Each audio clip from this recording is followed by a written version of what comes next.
Welcome back, Giants fans. Week number 6 game preview versus the Baltimore Ravens. The 4-1 Giants are playing the 3-2 Baltimore Ravens. The Giants are 5.5-point underdogs at home. After this, I have my Week 6 spread pick show, so if you want to see me make an ass out of myself like I did last week, having gone 2-12-1 last week, then catch me over there after this. So anyway, we'll do the usual, go over the injuries, talk about the Ravens, what they've been up to, some of the matchups, the analysis for this game. Hopefully you guys enjoy. Leave your predictions in the comments, and let's get into it. So let me say this about the Baltimore Ravens off the top. They're a very good football team. I know they're going to be without Rashad Bateman, who's their wide receiver 1. I mean, technically Mark Andrews is their, top receiver, but wide receiver 1, Rashad Bateman's going to be out for this game. Marcus Williams, excellent safety. They just got him from the Saints in the offseason. Excellent safety.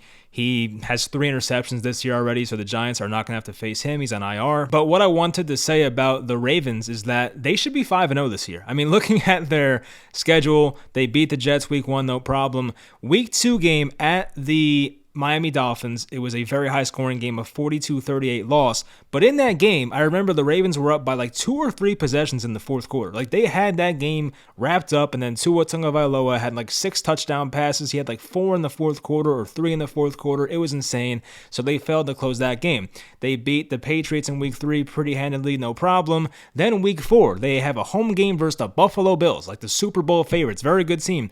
They started out that game up 20-0 on Buffalo, and then Buffalo came all the way back. John Harbaugh went for didn't go for the field goal, elected to go for the fourth down. They didn't get it. They lost that game by 3 points. Then they beat Cincinnati on Sunday Night Football last week. So if they were able to close out the 20-0 lead against the Buffalo Bills at halftime and the multiple score lead in week 2 versus the Dolphins, this Ravens team would be undefeated. Like, they are very good. I don't take them lightly. Lamar Jackson seems to be on a mission this year, whether it's because of the contract, maybe it's because he bulked up in the offseason, maybe he's just a better player now, maybe it's all those things, but he looks to be in a great spot right now. All right, let's get into the injury reports here for the Giants. A lengthy list as usual. We're kind of used to that, unfortunately. Cornerback Cordell Flott out once again with the same calf injury. Wide receiver Kenny Golladay out with the knee injury. Tony Jefferson, foot injury, out. Kadarius Toney, hamstring, he's going to be out. I mean, I'm not really expecting to see him until like after the bye week at this point. I don't know. I mean, I don't know what the deal is with Kadarius Toney. I don't know when it's going to happen, but I do feel bad for the guy. I do. I think he wants to play, but it's just like his body's failing him right now. So hopefully he's out there as soon as possible. The Giants need him. Azeez Ojulari, calf injury, same one he's been dealing with. He's doubtful for this game, so not out, but doubtful. I'd probably put it at like a 10% chance he'll play. Tanner Hudson, illness is questionable. We have Wan'Dale Robinson coming back. That's good news for the Giants. Great news, honestly, for a wide receiving core that was led by Darius Slayton last week. The Giants get their second-round rookie Wan'Dale Robinson back. He has not played since week 1 at the Titans.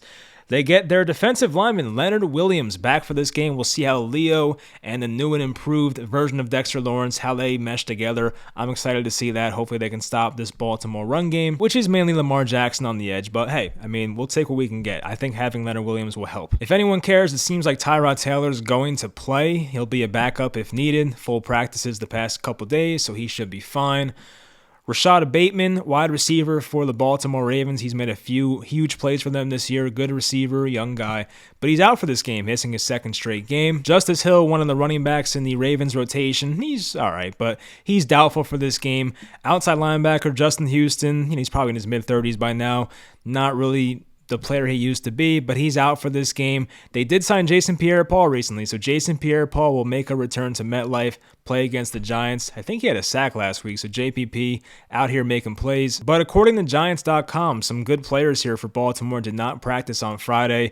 That includes their corner, Marcus Peters, a DNP on Friday. Jason Pierre-Paul actually did not practice on Friday. And Kevin Zeitler, another former Giant, did not practice on Friday. Of course, he's their starting right guard. So, the Giants are coming to this game as the more injured team, but I would think Baltimore has a few key injuries themselves, so I don't think the injury excuse should be used for this game because both teams are pretty much feeling it right now. All right, let's see where the Ravens rank with team stats this year. For the total points offensively, they're the 4th highest scoring team in the NFL this year, so they're having a good offensive season. They are 14th in yards, 25th in passing attempts, and 21st in passing yards. Lamar does have 12 passing touchdowns. That's 3rd most in the NFL for a team, so that's off to a really good start, of course. They are 16th right in the middle in rushing attempts, but they are 7th best in yards rushing the ball. So they're a good rushing team, of course. That's been their identity since Lamar took over halfway through 2018. And yards per attempt wise, rushing the ball, they're 3rd best in the NFL at 5.4 yards per carry. Defensively for the Ravens, they're 18th in points allowed, 28th in yards allowed, so you can get yards on these guys. They're the number 1 team in turnovers. I believe they have an interception in every game this year, so Daniel Jones got to watch out for this one. They allow the most passing yards in football. They allow the 25th most passing touchdowns in football this year, but once again, they are number 1 in interceptions, so that, of course, it's like they give up a lot of passing yards, but they're also getting interceptions, so it's like there's good and bad when it comes to Baltimore's defense in that way. They are 12th best in rushing yards allowed and 26th in yards per carry. So the Giants hopefully can run on this team. Daniel Jones, another week removed from the ankle injury. Hopefully he's feeling better. And Jones did run last week, but not as often as he did like versus the Bears, for instance. But on 3rd down plays against the Packers, we saw Jones take off and he had like a decent game on the ground. So yeah, once again, Baltimore, they're really good in some areas, but you can beat this team defensively, I feel like, especially passing the ball. But of course, with the Giants, it's going to be tough because the Giants have thrown for over 200 passing yards once this year. That was last week.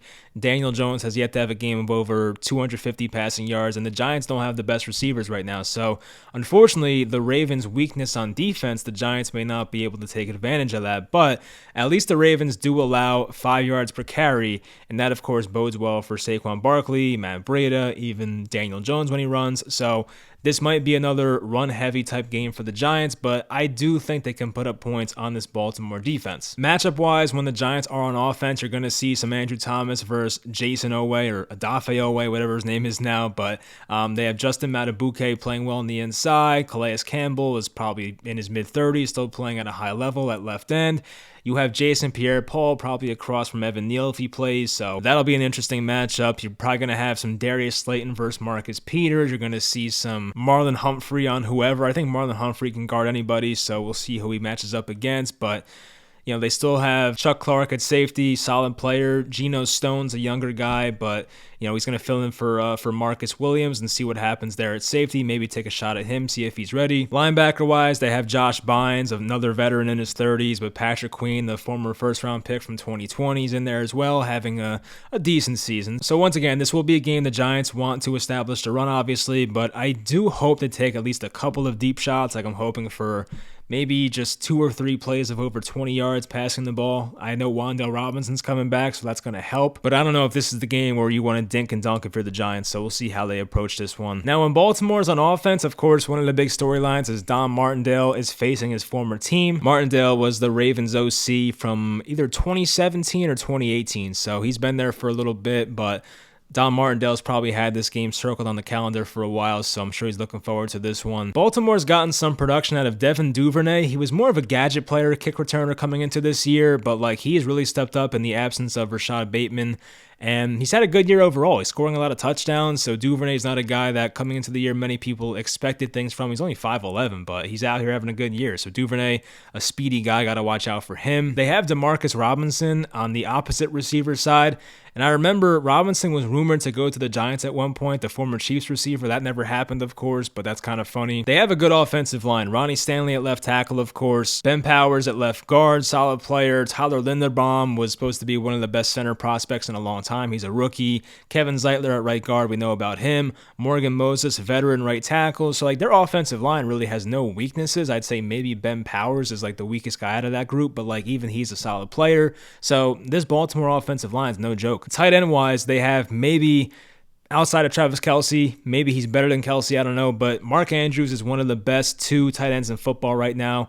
Got to watch out for him. He had a monster game last week. He's had a few monster games this year. So Mark Andrews is a guy that will have to be guarded by guys like Xavier McKinney. Maybe they give Landon Collins a shot when he plays in this game. I don't think Collins will play that much, maybe 20, 25, 30% of snaps, but Mark Andrews is a guy you have to watch out for. Maybe try to bracket him, double team him. Don't let that guy beat you. And of course, Lamar Jackson. He's one of the better quarterbacks in football. Of course, still playing for that contract, but he's been off to such a great start so far this year. He did miss some throws last week. He missed a couple of deep shots in that game he would like to have back, but Lamar has still been great. And on that last fourth quarter drive, he just put the team on his back, made some throws to Andrews. He ran the ball, got them in field goal range. So Lamar is no joke, obviously. He's just one of the best dual threat quarterbacks, maybe of all time. So running back wise, J.K. Dobbins coming back from that really bad ACL injury last year. Dobbins has looked better of late, but he's still not that same guy. He had a multi-touchdown game versus the Patriots a couple weeks back, but J.K. Dobbins is still getting back into shape. Gus Edwards is still hurt. I don't think he'll play in this game, but they have some other backup running backs like Mike Davis, Kenyon Drake, guys that are like veterans and guys that I'm not too worried about these days. So hopefully like the running game outside of Lamar is not that much of a concern. But watching the Giants on defense will be interesting to see how Don Martindale attacks his former team. This guy has seen Lamar Jackson play up close a bunch. He knows what the Ravens' tendencies are on offense, so hopefully the Giants get a masterclass performance out of Don Martindale in this one. By the way, Jalen Smith has an 81 PFF grade this year. Small sample size, only 2 games, but that's awesome for a guy they picked up off the street at linebacker a couple weeks ago. Fabian Moreau is also playing very well, obviously. So yeah, for this game, I think the Giants are going to have a chance. Of course, the Giants are 5.5-point underdogs at home. I do think the Giants will have to have a couple of deep shots passing the ball in this game. And you can't let Lamar beat you over the top. I mean, I could definitely see a play where like Devin Duvernay gets behind the defense and Lamar hits him or something like that. You know, you can't have Mark Andrews have a 10-catch game for 120 yards, 2 touchdowns. Got to keep him in check. But, you know, it's just Duvernay beating you deep. It's Mark Andrews beating you everywhere and just trying to just mitigate Lamar Jackson the best way you can. Have a quarterback spy. Maybe even it's Jalen Smith. Jalen Smith has shown good range this year. Maybe have Jalen Smith as a spy for a lot of like the obvious passing down plays or something. I don't know. But I do trust Don Martindale to have a solid game plan for this one. You got to get good production out of Saquon once again. Hopefully it's like a 5 or 6 yards per carry type game. He'll probably get more carries than he had last week. He had like 13 carries last week. I would expect more of like 17, 18, maybe more. So Saquon hopefully gets more carries. He did miss time last week, of course. He took a drive or two off with a shoulder injury. And Daniel Jones has to take advantage of a Ravens pass defense that is ranked worse in the NFL right now by giving up yards. I get the guy doesn't have great weapons right now, but he does get Wan'Dale back. We saw Darius Slayton step up last week. Daniel Bellinger's been solid, so the Giants should have some semblance of a pass game here. Hopefully this is a game where Jones can have like 240 yards, maybe a touchdown or two, and no turnovers. That's the big part. So, of course, I mentioned Baltimore is the number 1 defense this year in creating turnovers. Daniel Jones has to watch out for that. Don't fumble the ball. He did last week, but it was, a defensive holding play, so it didn't count. So, got to watch out for that. No bad passes. And also the kicking battle. The kicking battle should be awesome in this game. You have Justin Tucker, future Hall of Fame kicker, of course, made a game winner last week from pretty far away. He's awesome. He had a great second half in that game versus the Bengals on Sunday night. And we know about Graham Gano. He's been so great this year. I think Gano has missed 1 field goal this year. It was like just a BS field goal we didn't even need versus Chicago. So these kickers are amazing. It should be a fun game overall, but this might come down to one of those games where it's like the final drive, set up for a Graham Gano 55-yarder, set up for a Justin Tucker 57-yarder, and maybe that's how the game's decided. So we'll see. But the Giants have to take care of the football, run the ball effectively, defensively. Don't let Mark Andrews kill you. Don't let Devin Duvernay have a 70, 60-yard touchdown, whatever, and just try to keep Lamar Jackson in check rushing the ball. So that's pretty much all I can ask for. So we'll see what happens Sunday. I think the Giants have a chance, of course. I mean, I would pick Baltimore to win, but I think the Giants will be alive in this game. They'll keep it close. I will pick the Giants to cover the spread. So Baltimore, I think they might win this game by 3 or 4, but if the Giants get a couple breaks or make a couple big plays on offense, that can change the entire game. So we'll see what happens. Hope you guys enjoyed this video. I will talk to you guys Sunday night for the reaction. Hopefully we're reacting to 5-1, not 4-2, but even 4-2 is not terrible. So it's like, all right, if we lose, it sucks, but not the end of the world. 5-1 though, phenomenal. That's definitely, you're making the playoffs at that point, no doubt about it. So anyway, hope you guys enjoy the video, and I'll talk to you guys next time.